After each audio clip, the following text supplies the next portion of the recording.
আসসালামু আলাইকুম। আজকে আমাদের ক্লাস 9-10-এর ভূগোল বইয়ের দ্বিতীয় অধ্যায়ের প্রথম ক্লাস। আমাদের দ্বিতীয় অধ্যায়টার নাম কি? দ্বিতীয় অধ্যায়টা হচ্ছে আমাদের মহাবিশ্ব ও আমাদের পৃথিবী। মহাবিশ্ব আমাদের পৃথিবী। আচ্ছা, আমাদের আবাসস্থল কোথায়? আমাদের আবাসস্থল হচ্ছে পৃথিবী। আর পৃথিবীর চারপাশে কি আছে? আমরা যদি উপরে তাকাই তাহলে আমরা কি দেখি? মহাকাশ, তাই তো?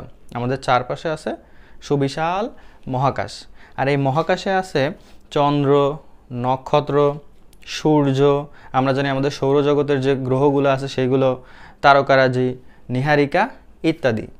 এই সব জ্যোতিষ্ক মিলেই আমাদের মহাবিশ্ব। এই সব জ্যোতিষ্ক আমাদের পৃথিবী, সৌরজগৎ সহ যত গ্যালাক্সি, ছায়াপথ সব কিছু মিলেই হচ্ছে আমাদের মহাবিশ্ব। এই মহাবিশ্বের অতি ক্ষুদ্র একটা পার্ট হচ্ছে আমাদের সৌরজগৎ। আর এই সৌরজগতের ছোট্ট একটা গ্রহ, 3 নম্বর যে গ্রহটা আমরা জানি বাইসিরিয়াল, এই তৃতীয় গ্রহটা হচ্ছে আমাদের পৃথিবী। তো আজকে আমাদের আলোচনায় মূলত আমাদের এই মহাবিশ্ব এবং আমাদের এই পৃথিবী নিয়ে, এবং আমরা আলোচনা করব আমাদের মহাবিশ্ব ও মহাকাশ নিয়ে। আচ্ছা, তো ক্লাস 9-10-এর এই প্রথম দিকের যে টপিকগুলো, এগুলো ম্যাক্সিমামই হচ্ছে আমাদের মূলত মুখস্থ টপিক। তো এইখানে যেই 2-1টা জিনিস নিয়ে আমাদের ঝামেলা হয়, আমি তোমাদের চেষ্টা করব ওই জিনিসগুলো, ঝামেলাগুলো একটু সমাধান করিয়ে দিতে। যেমন প্রথম বিষয়টা হচ্ছে জ্যোতিষ্ক কী।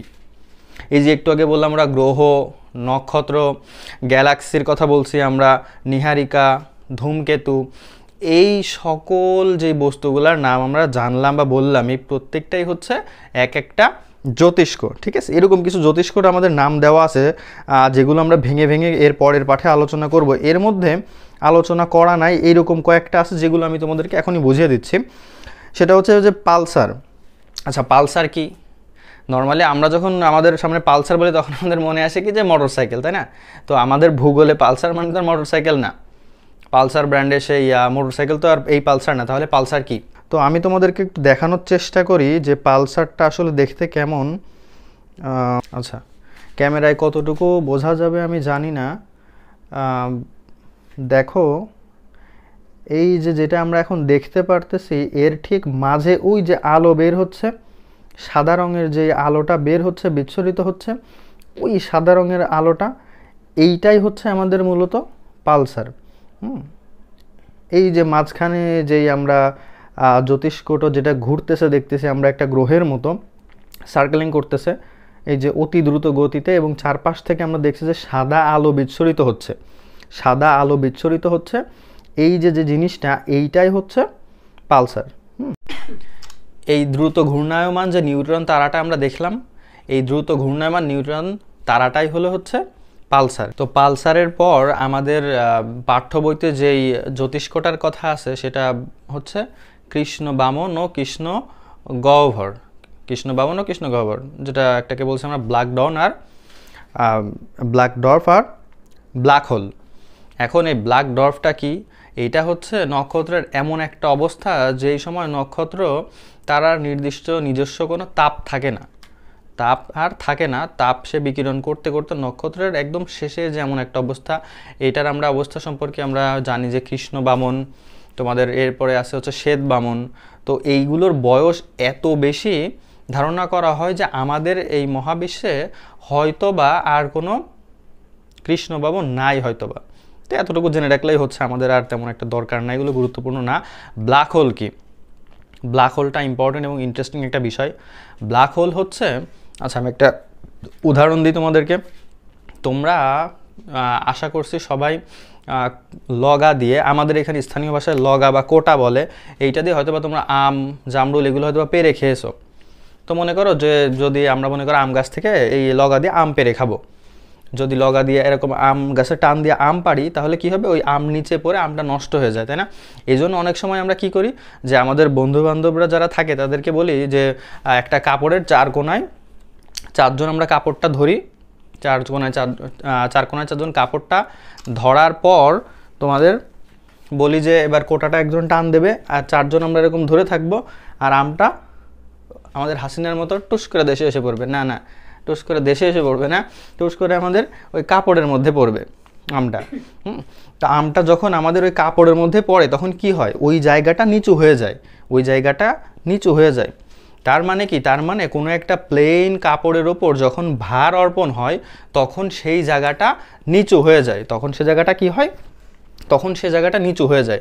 ঠিক একইভাবে এই চাদরটাকে কল্পনা করো আমাদের মহাকাশ, এই মহাকাশে এক একটা তারকারাজি নক্ষত্র হচ্ছে এক একটা তাদের নিজস্ব ভর নিয়ে আসে। তো যেই জায়গাতে অনেক বেশি ভর দেওয়া হবে সেই জায়গাটা অনেক বেশি ডেবে যাবে। তো মহাকাশে এইরকম অনির্ণেয় অনির্দিষ্ট এইরকম কিছু জায়গা বা স্পেস আছে যেই জায়গাগুলোতে এত বেশি স্পেস, মানে আবার আমাদের মহাশূন্য বোঝায়, সেটা বললে আরেক জ্বালা। তো এত বেশি ভর যখন এক জায়গায় একত্র হয়ে যায় যেখান থেকে কখনো কিছু আর ফেরত আসে না।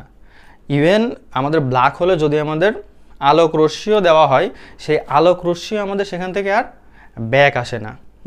তো এমন একটা আমরা মহাবিশ্বের আমাদের ধারণা অনুযায়ী এরকম যে জায়গা আছে সেটাকেই আমরা বলছি হচ্ছে আমাদের কৃষ্ণগহ্বর বা ব্ল্যাক হোল। এরপর আমাদের টপিক হচ্ছে নক্ষত্র। নক্ষত্র কি, যে সকল জ্যোতিষ্কের নিজস্ব আলো আছে সেগুলোকে বলা হয় নক্ষত্র। এটা আমরা সবাই জানি, আশা করি আমরা শিশু শ্রেণী থেকে এগুলো পড়ে আসছি, কেজি নার্সারি থেকে। তো এগুলো জাস্ট পড়ে ফেলবা, 2-1বার পড়লে সবাই বুঝে যাবা। আমাদের সৌরজগতের একমাত্র নক্ষত্র কি, দিনের বেলা আমরা যেটাকে দেখতে পাই, হ্যাঁ সূর্য। সৌরজগতের একমাত্র নক্ষত্র হচ্ছে সূর্য, তাই তো? হ্যাঁ, আর এখানে আমাদের আরও কিছু ইনফরমেশন আছে। সূর্য থেকে আমরা জানি যে একমাত্র এই সূর্য থেকেই সৌরজগতের প্রত্যেকটা গ্রহে আলো যায়। ঠিক একইভাবে আমাদের পৃথিবীতেও এই সৌরজগতের থেকে সূর্য থেকে আলো আসে। আর এই সূর্য থেকে আমাদের পৃথিবীতে আলো আসতে সময় লাগে কতক্ষণ? 8 মিনিট 19 সেকেন্ড, তাই তো? হ্যাঁ, এগুলো একটু মুখস্থ করে ফেলবা। আর আলোর গতি কত?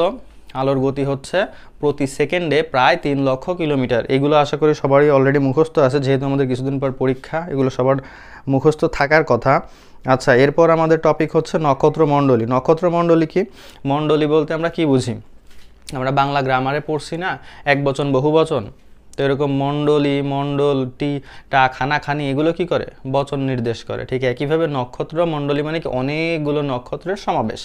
তাহলে মহাকাশে যখন অনেকগুলো নক্ষত্র এক জায়গায় সমাবিষ্ট হয় এবং তারা একটা নির্দিষ্ট আকৃতি ধারণ করে, তখনই সেটাকে বলা হয় নক্ষত্র মণ্ডলী। আচ্ছা, তোমরা আশা করি অ্যানিমেশন মুভি, কার্টুন অথবা রোম্যান্টিক যে টিভি সিনেমা সিরিজগুলো আছে সেগুলো দেখছো না? সেগুলো তো অনেক সময় কী হয়, রাতের আকাশে যখন তারা দেখা যায় সামনে, কল্পনা করো যে সামনে বয়ে যাচ্ছে প্রবাহমান এরকম নদী, যার কলকল পানির শব্দ হচ্ছে, তার পাশে নদী তীরে সুন্দর সুবিস্তৃত জায়গায় ঘাস, সেই ঘাসের ওপর আমাদের নায়ক আর নায়িকা শুয়ে আছে এবং রাতের ঝিকিমিকি তারা সেখানে দেখা যাচ্ছে।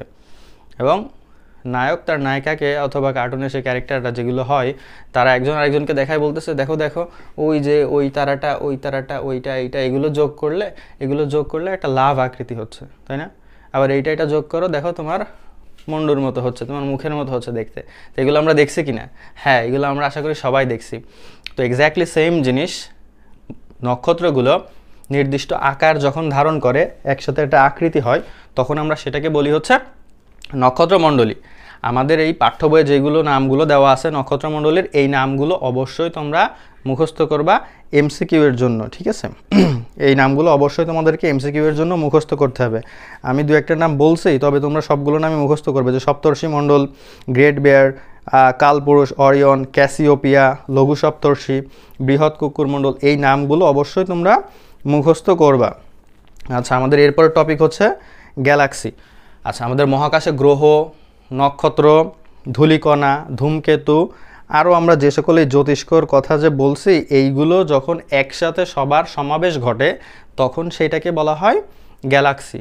আর এই গ্যালাক্সির একটা ক্ষুদ্র অংশকে বলা হয় ছায়াপথ। আশা করি আমরা এটা সবাই জানি যে ছায়াপথ হচ্ছে গ্যালাক্সির ক্ষুদ্র অংশ। আর আমাদের পৃথিবী থেকে আমরা নিজেরাও কিন্তু মিল্কিওয়ে গ্যালাক্সির একটা পার্ট। মিল্কিওয়ে গ্যালাক্সিতে অবস্থিত সৌরজগৎ, আর সৌরজগতের ছোট্ট একটা গ্রহ হচ্ছে আমাদের পৃথিবী। তো আমরা আমাদের পৃথিবী থেকেও কিন্তু এটা দেখতে পারি। হ্যাঁ, তো কবে দেখতে পারি? তোমার শীতের রাতে নর্মালি হচ্ছে আকাশে মেঘ থাকে না। তো শীতের রাতে, যেই রাতে মেঘ থাকে না, এইরকম আকাশে যদি উত্তর আর দক্ষিণ কোণে তোমরা একটু খেয়াল করো, মেঘমুক্ত আকাশ থাকা লাগবে উত্তর দক্ষিণ আকাশে, তখন দেখলে মনে হয় যেন ছায়ার মতো একটা রাস্তা মনে হয় যেন চলে গিয়েছে, নক্ষত্রের মনে হয় যেন একটা রাস্তা, পুরো আকাশটা যদি কমপ্লিটলি তোমরা একটু খেয়াল করো তাহলে দেখবা যে মনে হয় যেন একটা রাস্তা চলে গিয়েছে। হ্যাঁ, তো ওইটাই হচ্ছে মূলত আমাদের মিল্কি ওয়ে গ্যালাক্সি। তাহলে গ্যালাক্সির ক্ষুদ্র অংশকে কি বলা হয়? গ্যালাক্সির ক্ষুদ্র অংশকে ছায়াপথ বলা হয়। আচ্ছা, আমাদের এরপরের টপিক হচ্ছে নেবুলা, নীহারিকা। নীহারিকা কি? এইটা আরও একটা ইন্টারেস্টিং জিনিস। মহাকাশে থাকা এই যে আমরা বললাম একটু আগে নক্ষত্রমণ্ডলীর কথা, যেগুলো একটা নির্দিষ্ট আকৃতিতে জোট বাঁধে। আবার মহাকাশে আমরা যদি মেঘমুক্ত আকাশে অনেক সময় দেখি মনে হয় যেন অনেকগুলো তারা দূর থেকে মিটি মিটি করে জ্বলছে, অন্য অন্য তারাগুলো যেন জল করে জ্বলছে, আর ওইগুলো তুলনামূলক একটু কম আলো দিয়ে জ্বলছে। তো এইরকম মিটি মিটি করে জ্বলা, তুলনামূলক কম আলো নিয়ে জ্বলা, এরকম স্বল্প আলোকিত তারকার যে আস্তরণ সেগুলোকে বলা হয় নীহারিকা। আমাদের এরপরে টপিক হচ্ছে উল্কা। উল্কাটা হচ্ছে আমাদের একটা খুবই ইন্টারেস্টিং টপিক। তোমরা কার্টুনে অথবা মুভিতে এটাও অলরেডি দেখছো যে অনেক সময় হয় কি, যেটাকে ওই যে উইশিং স্টার বলে, রাতের আকাশে হঠাৎ করে দেখতেছে যে এরকম যে একটা তারা ছুটে যাচ্ছে এবার তারপরে বাচ্চারা কি বলে, এই তাড়াতাড়ি চোখ বন্ধ করে এর কাছে যা চাইবি তাই পাবি, তাই না? এরকম আমরা সিন দেখছি না টিভিতে? অবশ্যই আমরা দেখছি। আবার অনেক সময় কি হয়, আমাদের যে নানি দাদিরা গল্প করে যে আমি জিন দেখছি, যে আকাশে জিন ছুটে যাচ্ছিল, হঠাৎ করে আগুনের দলা দেখছি, আগুনের দলা যেতে যেতে আগুনের দলাটা একটা গাছের উপরে পড়ে ভ্যানিশ হয়ে গেল।